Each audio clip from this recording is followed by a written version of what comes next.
Assalamualaikum warahmatullahi wabarakatuh. Kembali lagi bersama Ibu Ita Sartika SPDGL. Hari ini kita akan melanjutkan materi tentang cerita binatang fabel. Nah, sebelum kita memulai pembelajaran, Ibu akan ajukan beberapa pertanyaan terlebih dahulu. Yang pertama, pernahkah kamu membaca fabel? Dan coba sebutkan judul fabel yang pernah kamu baca. Dan apa yang paling membedakan cerita binatang atau fabel dengan cerita yang lainnya? Untuk menjawab semua itu, mari kita simak materi berikutnya. Pengertian fabel. Fabel adalah dongeng yang menampilkan binatang sebagai tokoh utamanya, yang menceritakan tentang kisah hidup dan memiliki pesan moral di dalam cerita tersebut. Ciri-ciri fabel diantaranya bersifat fiksi atau hayalan. Yang kedua, tokoh-tokoh karakter yang berperan di dalam fabel berupa para binatang. Yang ketiga, watak tokoh para binatang digambarkan ada yang baik dan ada yang buruk, seperti watak manusia. Yang keempat, ceritanya memiliki rangkaian peristiwa yang menunjukkan kejadian sebab akibat.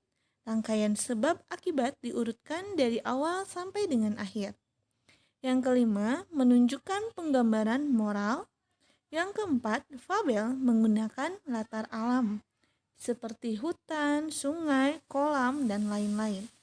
Yang keenam, ciri bahasa yang digunakan yaitu kalimat naratif atau bercerita, kalimat langsung, biasanya ditandai dengan adanya tanda petik dua, kemudian menggunakan kata sehari-hari dalam situasi tidak formal atau bahasa percakapan.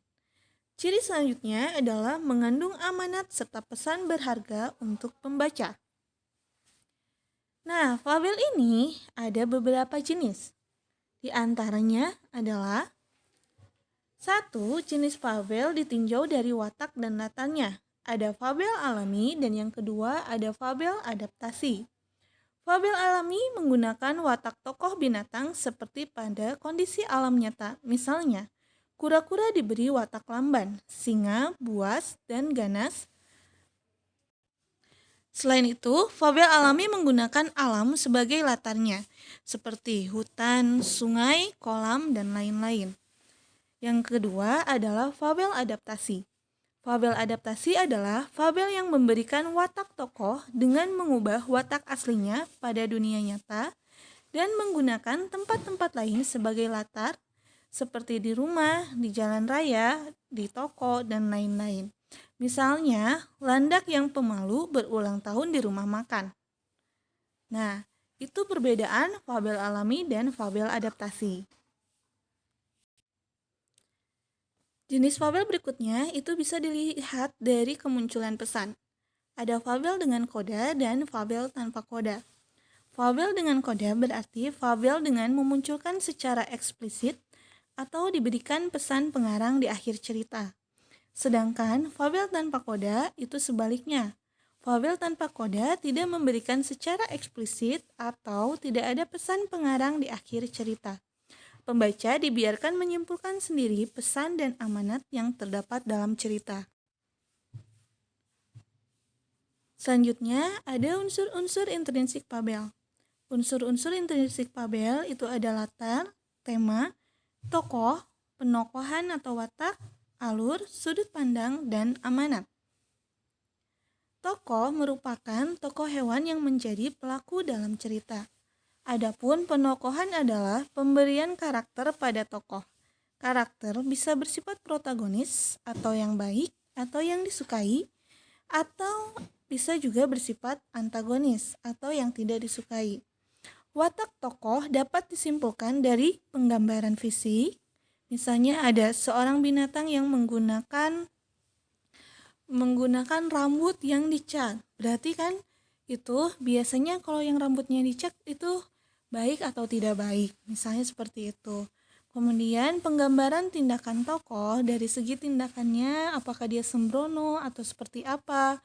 Kemudian dialog tokoh, misalnya dari percakapan tokohnya ketika ada seekor binatang yang menggunakan kata-kata kasar, berarti wataknya itu kasar.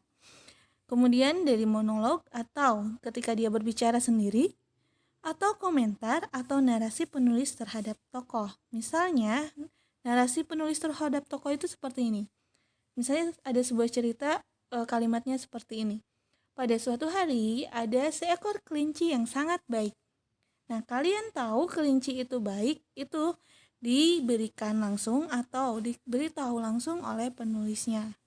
Kemudian ada yang namanya alur. Alur itu adalah jalan cerita atau rangkaian kejadian. Ada dua jenis alur, bukan dua, ada 3 jenis alur yang biasa digunakan, yaitu alur maju, alur mundur, dan alur campuran. Alur maju itu ceritanya bergerak secara maju atau bertahap.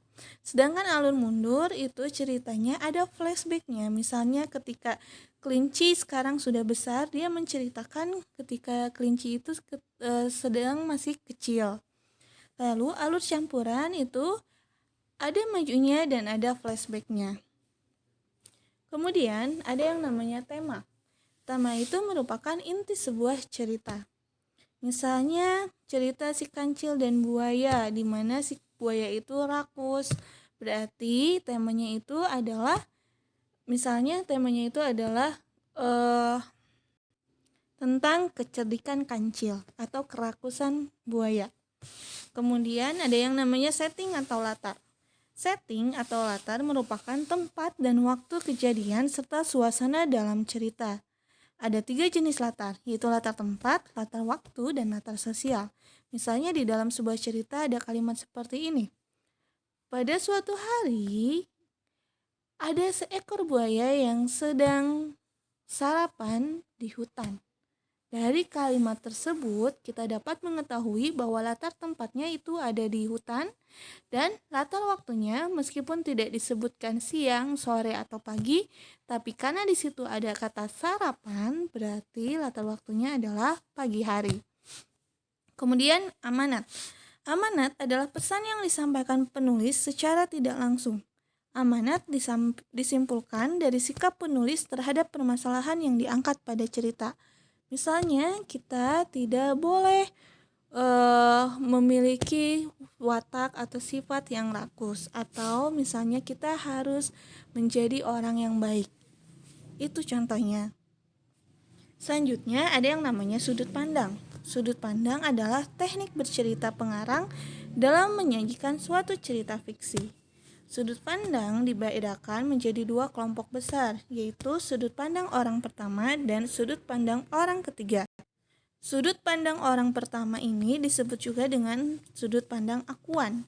Ciri dari sudut pandang ini adalah kata ganti yang digunakan seperti aku, saya, dan kami. Jadi seolah-olah pengarang itu berada di dalam ceritanya. Nah, sedangkan sudut pandang orang ketiga itu disebut juga dengan sudut pandang diaan. Ciri dari sudut pandang ini adalah kata ganti yang digunakan seperti ia, dia, mereka, atau biasanya disebutkan namanya. Selanjutnya kita akan membahas struktur fabel atau urutan cerita fabel. Struktur fabel terdiri dari orientasi, komplikasi, resolusi, dan koda. Pada bagian orientasi biasanya diberikan pengenalan tokoh, latar, watak, tokoh, dan penokohannya. Kemudian pada bagian komplikasi biasanya berisi awal munculnya masalah hingga puncak masalah. Sedangkan resolusi itu penyelesaian masalah, dan koda itu adalah bagian terakhir fabel berupa perubahan pada tokoh dan pelajaran yang dapat dipetik. Ciri kebahasaan atau kaidah kebahasaan yang ada dalam teks fabel itu diantaranya adalah yang pertama, pilihan kata menunjukkan latar tempat, latar waktu, dan latar suasana. Jadi kata-kata yang dipilih itu tidak sembarangan, tetapi dipilih untuk menunjukkan latarnya. Misalnya, buaya datang ketika kancil sedang sarapan. Sarapan di situ secara tidak langsung memberikan atau menunjukkan latar waktu, yaitu pada pagi hari. Kemudian banyak menggunakan kata yang bersinonim dan antonim.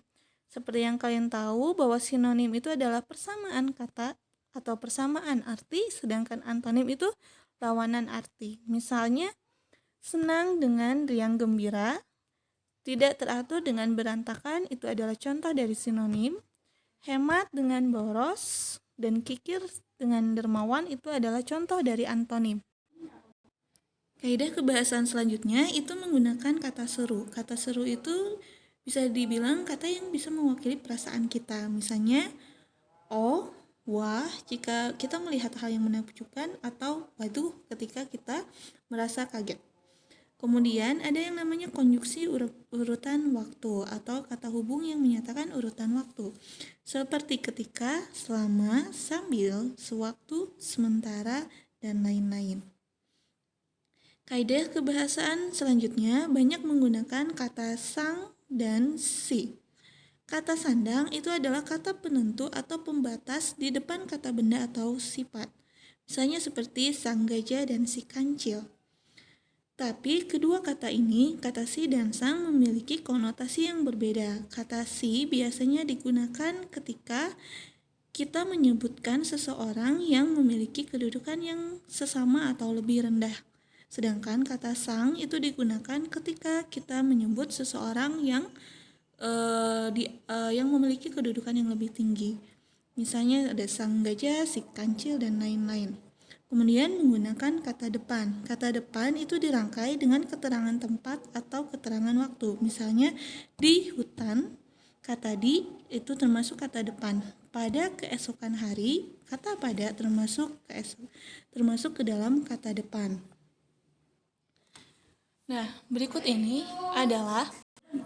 adalah contoh dari cerita fabel beserta strukturnya. Kalian bisa baca dan bisa kalian pahami. Baik, terima kasih. Tetap semangat ya. Assalamualaikum warahmatullahi wabarakatuh.